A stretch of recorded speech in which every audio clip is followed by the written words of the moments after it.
Hey, all happy Friday. The weekend is right around the corner, so just hang on. Weather around here is looking a little better. Not up Trenton's Alley, maybe. It's starting to get warmer. Kind of love that. No. No? No. Mid 60s, I'm good. Mid 60s, I'm good. Actually, we're filming this the weekend before, and when this video comes out, I will be in Florida for a few days. That sounds even worse. For all you people that I live was in just going to Florida, say you could come along. I don't know how people live in Florida, dude. It's like 80, 90 all the time. It's always sunny out. The humidity's disgusting. It just sounds like a horrible place to live. Rains every day practically. Yeah, but it's not like a Seattle rain or something like that. It comes and goes. Yeah, Yeah, it's not up my not up my alley. But you know Yeah. what is up my alley? Yeah, what is Whatever these are. Oh, look, listen to that segue. Look at that segue. Boy, jeez, you've been doing this a while. I guess so. Professional. I know. I don't know, buddy. This is kind of highfalutin stuff here up on the bar top today, but we wanted to share it with you folks out here. Harry was able to get these couple of bottles, and you're going to have to help me, Trenton, because I didn't have any time to research it. You came over and you said, here it is. You think I researched it? So it's basically Calumet Farms. Yep. 17-year. Calumet Farms 18-year. Yes. All sourced. They don't distill anything. It's like a NDP non-distillation or non-distilling producer. Oh, you need glasses. And for you folks out there that keep track of all this stuff here, both of the mash bills are exactly the same, and they're on the neck tag here, Trenton. 74% corn, 18% rye, 8% malted barley, and I'm sure some folks could figure out pretty much where that comes from by the mash bill. I should have researched that, but I didn't. Well, they usually source from Barton, from what I understand. The Calumet 16 was Barton. I believe the 15 was Barton. I would be surprised if these weren't. But again, this is their like Centennial anniversary or whatever. Yes. I think it just means that the brand has been around for that long because they haven't been not distilling stuff for 100 years. Correct. I believe this brand was kind of revived similar to how some were in the past, like a James E. Pepper went defunct and then they brought it back. I think this is kind of something along those lines. Mm-hmm. So we will see how they are. Because the packaging on that, like this one is, this is like one of the nicer bottles I've seen in a while. That's pretty amazing. It is. That's even better than the Beyonce bottle that came out. Sir Davis. Yeah. Well, that was pretty packaging, but the juice, but this here is gorgeous. It really is. I mean, it is. I mean, not on top of it as far as how much these are. I bet you don't worry. To a donut, it isn't $150. No, it's not. So we'll get into that. The other part of it. So yeah, we will get into that. Now let's start over here, Trenton. I've got glasses over here poured for the 17-year. Glasses over here is poured for the 18-year. Now, I was a massive fan, as you know. I think it made it to one of our top 5 lists a couple years ago of the Calumet 16-year. Uh-huh. I haven't really had much of the 15-year. I can't really speak to that, but I really love it. I'm on my second bottle. I think I probably have that much left in my second bottle of 16, yes. Okay. I thought it was really, really good. So I'm kind of having my hopes up here that this is going to continue forward and be pretty awesome here for the 17-year. I did notice, Trenton, on the front of the labels, and the labels on each bottle both are non-chill filtered.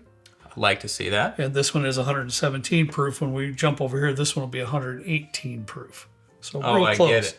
Real close. That's cool. They kind of use that number, I think, also. Yeah. So, okay. Yeah. That's okay. Despite the price tag on this, which is $3.99 for this one. Yes. Oh, wow. Yeah. Okay. It is a very, very, very expensive bottle. Yes, it is. I'm glad to see that they non-chill filtered it, and I'm glad to see that, I mean, the proof is higher. It's not like, this is a 90 proof for chill filtering to try and get the most yield out of the product to then sell it for a ridiculous price. So, yeah. At least it has that going for it. Yeah, this is true. Packaging has been really nice. We don't have the boxes for either bottle up here, but even the boxes that it came in is top notch. I'm getting some of that cherry note that I got on the 16-year, but on this one, the cherry note on the 16-year was a bit on the medicinal side, but this one here is like a Luxardo cherry to me. I also get this like dark brown sugar syrup. It's like like almost like a rice syrup or like what it was, Koyo or whatever. Those ones that Mom used to get us instead of the log cabin stuff. KO. KO, yeah. Got you. Okay, yeah. Yeah. That stuff was nasty. Corn syrup thing or something. It was nasty. It's giving me those vibes. The cherry note is nice. Yeah, no, it's full of sweetness. I don't really. I can sense in the aromas there, and it's kind of almost plays hand in hand. But I sense a little bit of a tobacco note in there too, which I would expect when I get the sip. We'll see if I get it or not. Surprising though, there's not like a ton of like oaky barrely presence. Exactly was my next phrase. I was going to say I don't really get a ton of oak coming out of this at the moment. So we'll see what the sip brings.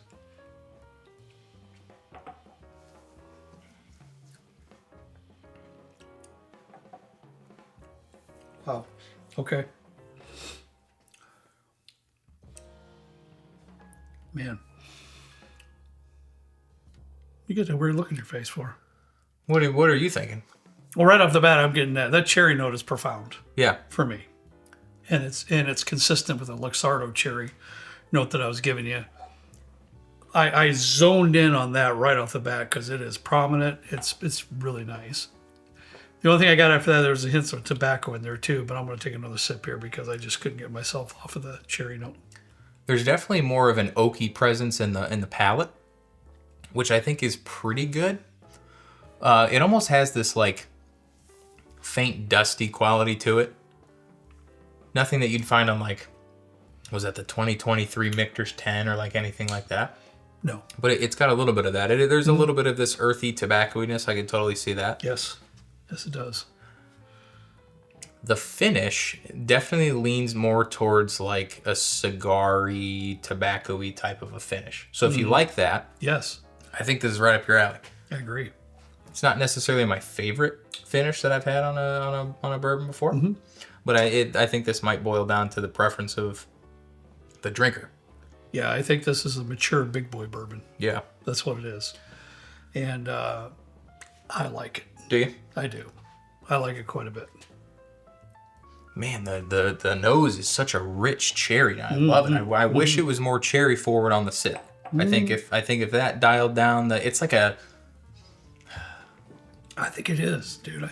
But I understand where you're coming from. Where you're getting hung up, there is definitely a tobacco, earthy, rich oak coming through second half to the back end. Front of the palate, you're getting that cherry note. But I think the cherry note's pretty profound. I do. It's a little better on the third sip. I will say that. I'm not mad at it though. No, I like it. I like it a lot. I'm kind of mad at the price. Yeah, it's a big boy. Well, now come on. That's a whole other subject. Now let me ask you this question. When you picked this up, and I understand why you did, there's going to be folks out there that ask us about this. Oh yeah. I really haven't heard much about it, but I'm going to get quite a few messages about it. There are people that be looking into it. So I understand why you picked it up. But when you did at $3.99 on the sticker, did you honestly feel it was going to live up to that price point? There has never been a time where I spent that much on a bottle, right? That expensive, right. And been like, this is going to be worth every nickel and dime that I've spent. Maybe now that I say that, maybe Michter's 20, because that's just like a once in a lifetime experience bottle, and that was just something that I was very fortunate to stumble across from Michael at Trail. But can we agree? Very few. Very few, like very 0.01%. Right. You know, I could sit there and have a conversation about the Russell's 15 year. Oh yeah. You know, being in that, but it's not $3.99. Don't get me wrong. I'm just saying there's just a very few bottles that I could honestly say that, oh my gosh, 400. That was well worth $400. So, but I think it's really good. It is a bourbon that's mature. I think the viscosity is. I was expecting a little more being non-chill filtered. If we're gonna sit here and talk about Russell's 15, I don't think this delivers the flavor oomph that like a Russell's 15 does. It's good. No. But it's missing this like next level that I think would take it over the top. That would make me a little less mad about the price. Okay. But I can agree with all that. Yeah. Yeah, but I do like the flavor palette. It's a nice sip. I enjoy it. It's a good sip. Okay. Let's see if that's $4.99. I knew it was coming. Well, as soon as you told me this one, I thought, okay, this couldn't Yeah. be $4.25. I'm sure. No, one more year they got to bump it up $100. Now I'm sure they're all wrapped up into the price per bottle is the whole 100-year celebration. I think I read in one of these. I think it's this bottle here. Trent, if you want to look at it on my glasses, I think it's X bottle out of 3,000. Oh, 1,346 out of 3,000. So there's only 3,000 bottles out there. That's part of the price point, obviously. Collector's same on this? type thing. So the extra packaging, all the banter that comes along with the 100-year celebration. Oh, this is also the same mash bill as the other one. Correct. Okay. Non-chill filtered, 118 Correct. proof. Okay. Yes. Yeah. Oh, wait, here we go. Wait, no, never mind. Bottled by Three Springs Bottling Company in Bowling Green for Western Spirits. That doesn't really mean anything because it doesn't tell us where it's distilled at. But No, but I will say, one of the most beautiful bottles of bourbon that I've seen in a long time. That bottle is pretty spectacular. this is a lot more up my alley in terms of a profile. It's a little bit like vanilla bean. It's got like a little bit of this like vanilla bean spice. I don't know if that's the right word. Like spiced vanilla type of a thing. I can see that. It's also like vaguely butterscotchy. Like it's got that like twanginess that a butterscotch has and a little bit of caramel. Yeah, it's different. I'm a little bit surprised. Because for me, the 17-year was somewhat representative of the 16-year, except for just a little bit more mature, a little bit richer notes. Yeah. Per se. This one, I'm not really catching that same vibe No. on the 18-year. It also doesn't give like the aroma of a very oaky 18-year product either. Well, a little bit more soft. I think this is a little softer than that. I agree. Palate. No. Did you take a sip? No. Did you meant on the nose? No, on the nose. Yeah. Okay. Yeah. Gotcha. Sorry. Yeah, I didn't That's take right. a sip yet. No, different.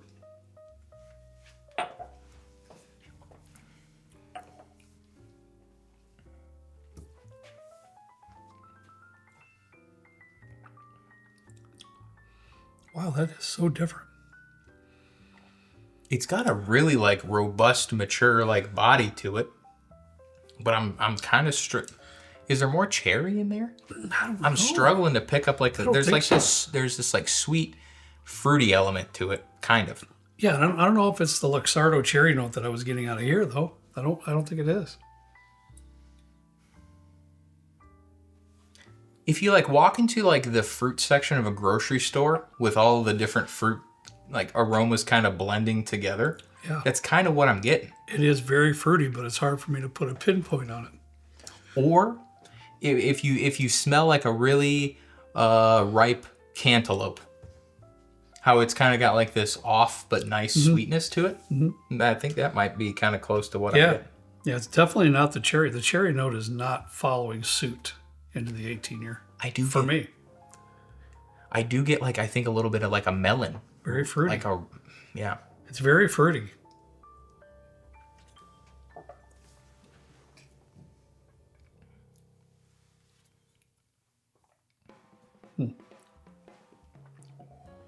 It's kind of got this like wispy palate finish though. I am not a massive fan of the back end of the palate. No. Okay. Front end of the palate is very fruity. If it could be along Trenton's thought process here with the melon type. I really couldn't put a finger on it, but it is very fruity. Combination of a lot of different fruits.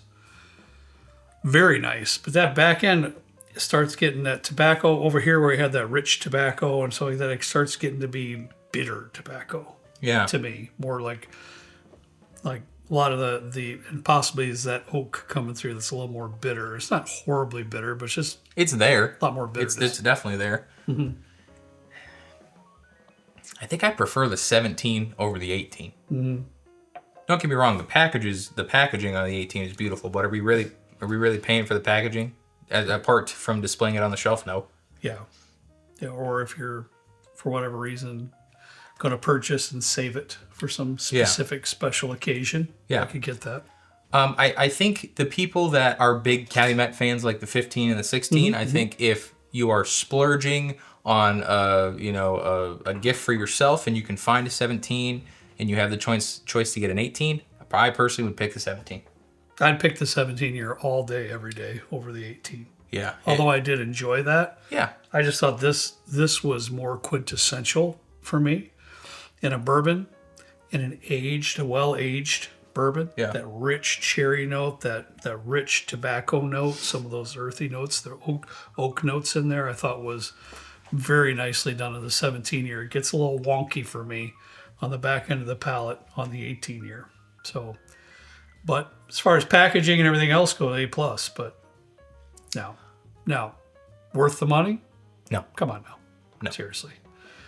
That I didn't expect that when we opened the bottles, to tell you the truth. But, they're, for some, like Trent said, for some that actually are big fans of the Calumet, might be up your alley.